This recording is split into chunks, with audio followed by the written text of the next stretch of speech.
नमस्कार दोस्तों। आज हम गीता के छठे अध्याय का महात्म्य पढ़ेंगे। ओम नमो भगवते वासुदेवाय। ओम नमो भगवते वासुदेवाय। श्री भगवान कहते हैं कि सुमुखी, अब मैं छठे अध्याय का महात्म्य बतलाता हूँ, जिसे सुनने वाले मनुष्यों के लिए मुक्ति करत लगत हो जाती है।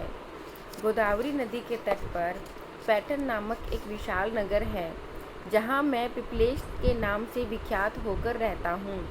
उस नगर में जानश्रुति नामक एक राजा रहते थे, जो भूमंडल की प्रजा को बहुत प्रिय थे। उनका प्रताप मार्तंड मंडल के प्रचंड तेज के समान जान पड़ता था।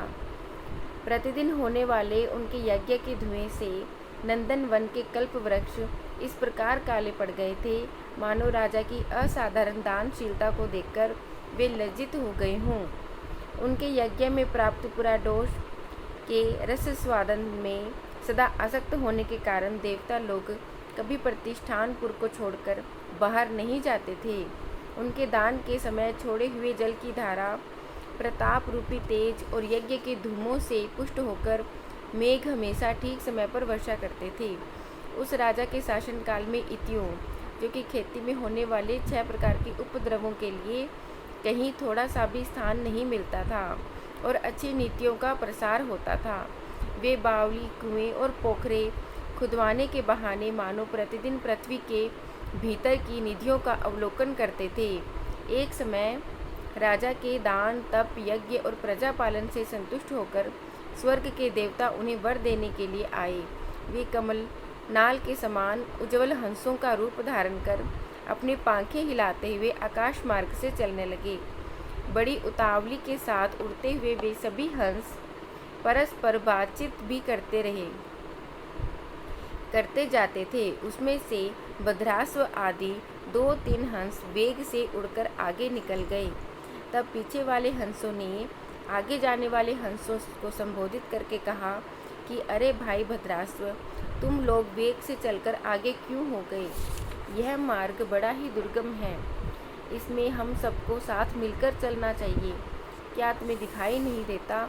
यह सामने ही पुण्य मूर्ति महाराज जानश्रुति का तेज पुंज अत्यंत स्पष्ट रूप से प्रकाशमान हो रहा है। पीछे वाले हंसों के ये वचन सुनकर आगे वाले हंस हंस पड़े और उच्च स्वर से उनकी बातों की अवहेलना करते हुए बोले कि अरे भाई, क्या इस राजा जानश्रुति का तेज उस ब्रह्मवादी महात्मा रैक के तेज से भी अधिक तेज है? हंसों की ये बातें सुनकर राजा जानश्रुति अपने ऊंचे महल की छत से उतर गए और सुखपूर्वक आसन पर विराजमान हो अपने सारथी को बुलाकर कहा कि जाओ, महात्मा रैक को यहाँ ले आओ। राजा का यह अमृत के समान वचन सुनकर मह नामक सारथी प्रसन्नता प्रकट करता हुआ नगर से बाहर निकला। सबसे पहले उसने मुक्तिदायिनी काशीपुरी की यात्रा की, जहाँ जगत के स्वामी भगवान विश्वनाथ मनुष्यों को उपदेश दिया करते हैं। उसके बाद वह गया क्षेत्र में पहुँचे, जहाँ प्रफुल्ल नेत्रों वाले भगवान गदाधर संपूर्ण लोगों का उद्धार करने के लिए निवास करते हैं। उसके बाद नाना तीर्थों में घूमते हुए सारथी पापनाशिनी मथुरापुरी में गए।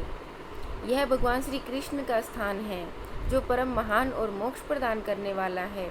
वेद और शास्त्रों में वह तीर्थ त्रिभुवनपति भगवान गोविंद के अवतार स्थान के नाम से प्रसिद्ध है। नाना देवता और ब्रह्म ऋषि उसका सेवन करते हैं। मथुरा नगर कालिंदी के किनारे शोभा पाता है। उसकी आकृति अर्धचंद्र के समान प्रतीत होती है। वह सब तीर्थों के निवास से परिपूर्ण है। परम आनंद को प्राप्त होने के कारण सुंदर प्रतीत होता है। गोवर्धन पर्वत के होने से मथुरा मंडल की शोभा और भी बढ़ गई है। वह पवित्र वृक्षों और लताओं से आवृत है। उसमें 12 वन हैं। वह परम पुण्यमय और सबको विश्राम देने वाली श्रुतियों के सारभूत भगवान श्री कृष्ण की आधार भूमि है।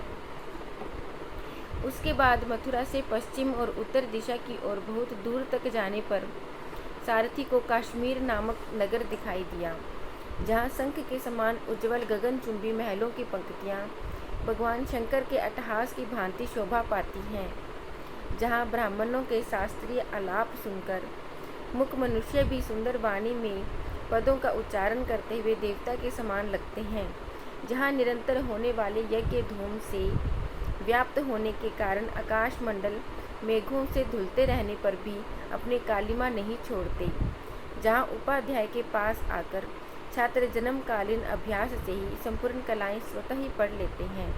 जहाँ मणिकेश्वर नाम से प्रसिद्ध भगवान चंद्रशेखर देहधारियों को वरदान देने के लिए नित्य निवास करते हैं। कश्मीर के राजा मणिकेश ने दिग्विजय में समस्त राजाओं को जीतकर भगवान शिव जी का पूजन किया था। तभी से उनका नाम मणिकेश्वर हो गया था। उन्हीं के मंदिर के दरवाजे पर महात्मा रैक एक छोटी सी गाड़ी में बैठे अपने अंगों को खुजलाते हुए वृक्ष की छाया का सेवन कर रहे थे। इसी अवस्था में सारथी ने उन्हें देखा और राजा के बताए हुए अलग अलग चिन्हों से उन्होंने शीघ्र ही रैक को पहचान लिया और उनके चरणों में प्रणाम करके कहा कि ब्राह्मण, आप किस स्थान पर रहते हैं? आपका पूरा नाम क्या है? आप तो सदा स्वच्छंद विचरने वाले हैं, फिर यहाँ किस लिए ठहरे हैं? सारथी के ये वचन सुनकर परम आनंद में निमग्न महात्मा रैक ने कुछ सोचकर उनसे कहा कि यद्यपि हम पूर्ण काम हैं, अर्थात हमें किसी वस्तु की आवश्यकता नहीं है, तथापि कोई भी हमारी मनोवृत्ति के अनुसार परिचर्या कर सकता है। रैक के हार्दिक अभिप्राय को आदरपूर्वक ग्रहण करके सारथी धीरे से राजा के पास चला गया। वहां पहुंचकर राजा को प्रणाम करके उसने हाथ जोड़कर सारा निवेदन किया। उस समय स्वामी के दर्शन से उसके मन में अति प्रसन्नता थी। सारथी के वचन सुनकर राजा के नेत्र आश्चर्य से चकित हो गए। उनके हृदय में रैक का सत्कार करने की श्रद्धा जागृत हुई। उन्होंने 2 खच्चरियों से जुटी हुई एक गाड़ी लेकर यात्रा की, साथ ही मोतियों के हार, अच्छे अच्छे वस्त्र और 1 सहस्त्र गायें भी ले ली। कश्मीर मंडल में महात्मा रैक जहाँ रहते थे, उस स्थान पर पहुंचकर राजा ने सारी वस्तुएं उनके आगे निवेदन कर दी और पृथ्वी पर पड़कर साष्टांग प्रणाम किया। महात्मा रैक अत्यंत भक्ति के साथ चरणों में पड़े हुए राजा जान सुरती पर कुपित हो उठे और बोले कि अरे शूद्र, तू दुष्ट राजा है, क्या तू मेरा वृतांत नहीं जानता? यह खच्चरियों से जुटी हुई अपनी गाड़ी ले जा, ये वस्त्र, ये मोतियों के हार, ये दूध देने वाली गायें, ये भी स्वयं ले जा। इस तरह आज्ञा देकर रैक ने राजा के मन में भय उत्पन्न कर दिया। तब राजा ने शाप के भय से राजा रैक के चरण पकड़ लिए और भक्तिपूर्वक कहा कि ब्राह्मण, मुझ पर प्रसन्न होइए। भगवान, आप में ये अद्भुत महात्म्य कैसे आया? प्रसन्न होकर मुझे ठीक से बताइए। रैक ने कहा कि राजन, मैं प्रतिदिन गीता के 6ठे अध्याय का जप करता हूँ। इसी से मेरी तजो राशि देवताओं के लिए भी दुसह हो गई है। तदंतर परम बुद्धिमान राजा जान श्रुति ने यत्नपूर्वक महात्मा रैक से गीता के 6ठे अध्याय का अभ्यास लिया। इससे उन्हें मोक्ष की प्राप्ति हुई। इधर रैक भी भगवान मणिकेश्वर के समीप मोक्षदायक गीता के 6ठे अध्याय का जप करते हुए सुख से रहने लगे। हंस का रूप धारण करके वरदान देने के लिए आए हुए देवता भी विस्मित होकर अपनी इच्छा के अनुसार चले गए। जो मनुष्य सदा इस एक ही अध्याय का जप करता है, वह भी भगवान विष्णु को ही प्राप्त होता है। इसमें तनिक भी संदेह नहीं है। बोलो राधे राधे।